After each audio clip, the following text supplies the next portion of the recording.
I'm 28 years old, and here's 5 pieces of advice that I would have given to my 18-year-old self. So, number one is going to be stop worrying about other people's opinions.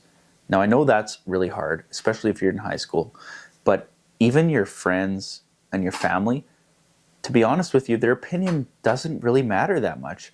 Once you get into your 20s and beyond, you realize everyone kind of does their own thing and everyone's really worried about themselves. Nobody actually gives a shit about you.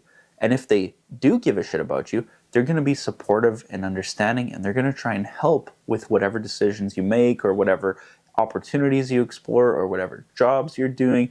Like, I know that nobody really loves to be harshly criticized, but if you can't tell whether someone's criticizing you from a place of love and care or a place of jealousy or hatred, well, then it doesn't really fucking matter anyway. Because if they're your real friends, they will show you love and affection and support. And if they're not, and they just show you hate and judgment, why do you care what they think anyway? So that's number one. Number two is prioritize your health. Now, I know you've heard all sorts of old people tell you, oh, make sure you take care of yourself, make sure you take care of your health, eat healthy, go to the gym, work out, exercise, whatever you've heard.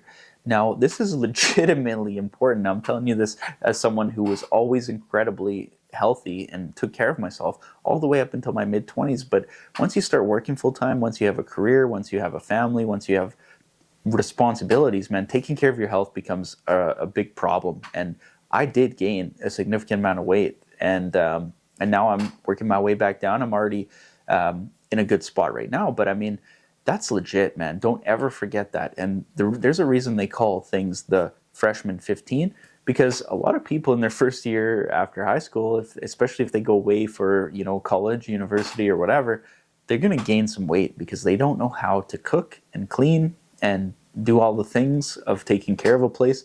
And they definitely don't know how to balance diet, exercise, and real responsibility. So that's very important.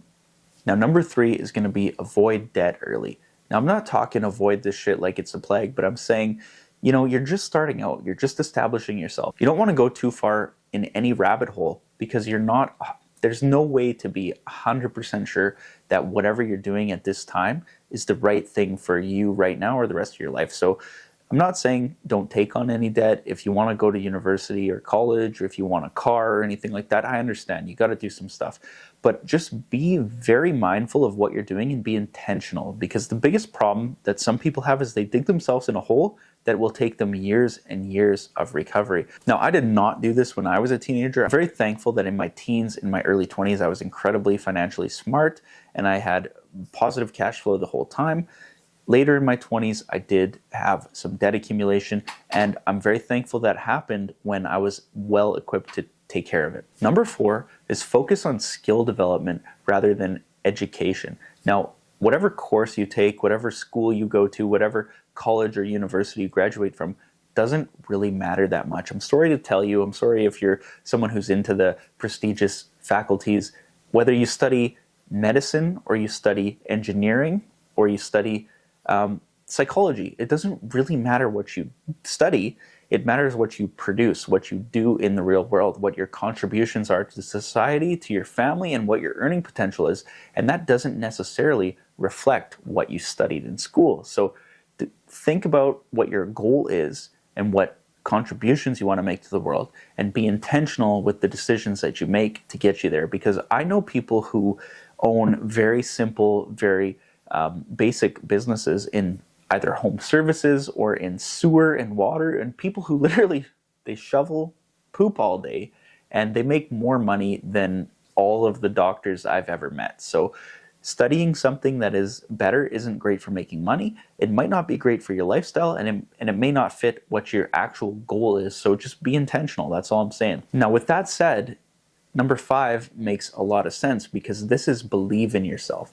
Now, almost anyone can learn any sort of skill they want in today's day and age. There's YouTube, there's libraries, there's books, there's all sorts of resources available to almost anyone, especially if you're watching a YouTube video. If you're watching this video right now, then you can go watch any other video and learn almost anything.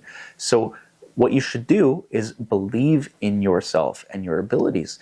Now, If you can make a living doing almost anything, then why would you choose something because it's safe or predictable? You should pursue your hopes and dreams first, believe in yourself, know that you're capable, and you can always iterate and change paths along the way if it doesn't work out. That is it for my 5 major pieces of advice for myself when I'm 18. I'll film a longer, more raw version of this later, but for now, enjoy.